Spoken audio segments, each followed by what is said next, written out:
7h30 en direct et on continue sur Grand Lille TV. Bonjour à toutes et à tous, bon réveil et bonne matinée en ce lundi 6 janvier. Et bon appétit si vous prenez peut-être votre petit déjeuner en notre compagnie. Bon courage si vous partez travailler. Et voici comme tous les quarts d'heure, une nouvelle édition du journal de la rédaction. Toute l'info près de chez vous.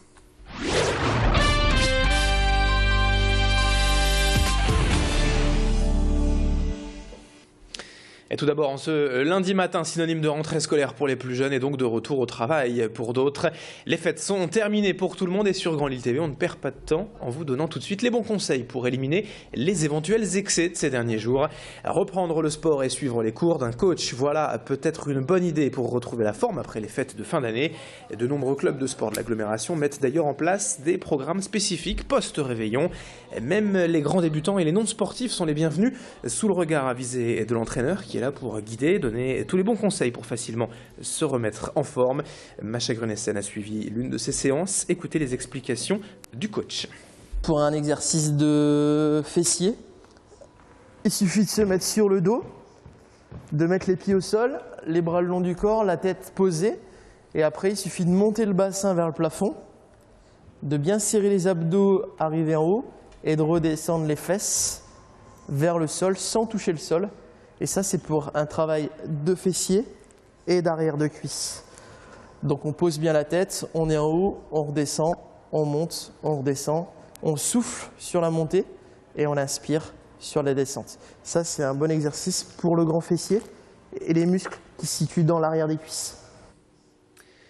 Une des actualités à la une de ce week-end dans la région, c'était la Coupe de France de football, les 32e de finale, et des fortunes diverses pour les clubs de la métropole lilloise. Tout d'abord, le petit poussé Marc Ambarol n'a malheureusement pas réussi à créer l'exploit hier face à Auxerre, club professionnel de 2e division. Devant près de 2500 spectateurs, les Marquois ont dû s'incliner 6-2 hier midi, mais sont sortis la tête haute de cette rencontre, face tout de même aux 7 divisions d'écart qui les séparaient des professionnels. En revanche, Croix s'est qualifié et pour les 16e de finale hier. L'Iris Club est allé difficilement s'imposer à Saint-Amand-les-Eaux au tir au but face à une équipe pourtant inférieure de niveau. Il y aura donc 2 clubs de la métropole lilloise au prochain tour, puisque le LOSC s'est également qualifié ce week-end en battant les amateurs de la C Amiens.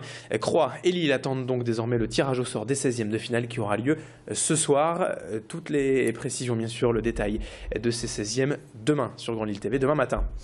Du football, il en est encore question dans ce journal avec ces images, cette fois d'un nouveau concept de futsal dans la région, mais ici, chez Foot & Live, la plus-value, ce n'est pas sur les terrains qu'on la trouve, mais juste au-dessus, avec ces écrans qui diffusent le match avec quelques secondes de décalage.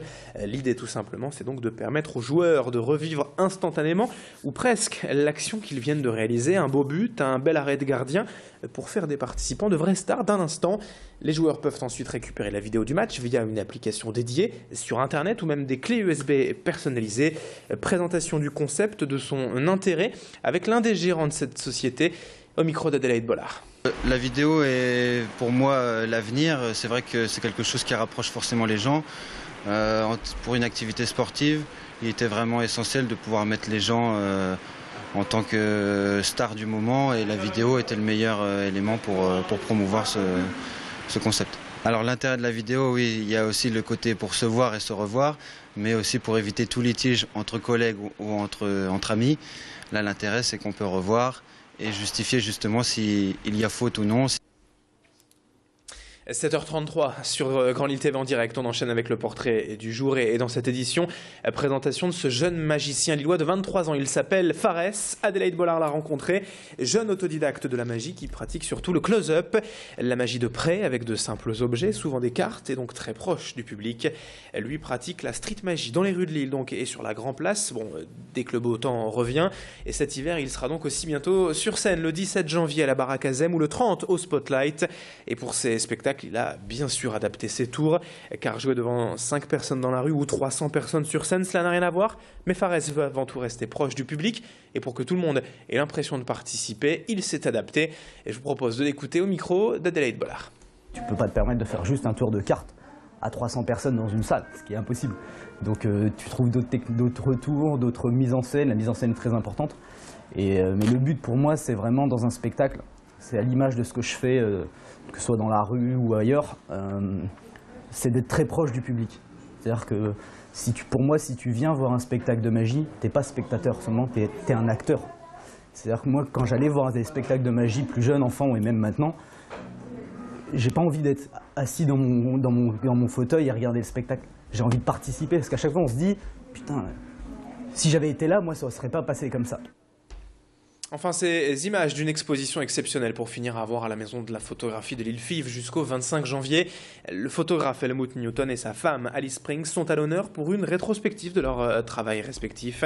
Ils ont vécu ensemble pendant près de 50 ans et ont toujours travaillé en étroite collaboration, mais sans pourtant jamais influencer le travail de l'autre. Les images choquent dans le monde de la mode, notamment d'Helmut Newton, lui ont valu une reconnaissance internationale et son travail est ici mis en parallèle, en lumière avec celui de sa femme. Une perspective à ne pas manquer pour tous les amateurs du genre à la Maison de la Photo à Fives jusqu'au 25 janvier. Explication complémentaire au micro de Macha Grunessen. Ils sont très complémentaires. Déjà leur caractère très différent qui peuvent peut-être qui peut permettre une discussion et donc des idées qui se contredisent, qui se cherchent. Et puis aussi, fait anecdotique qui montre cette complémentarité, c'est que lors d'un accident cardiaque de Helmut Newton en 1971, c'est sa femme, qui n'était pas du tout photographe, qui assure la commande. Et elle se révèle une très bonne photographe. Et on lui redemande, donc devient photographe. Voilà, 7h36, fin de ce journal. Dans un instant, à suivre la météo et l'infotrafic sur Grand Lille TV.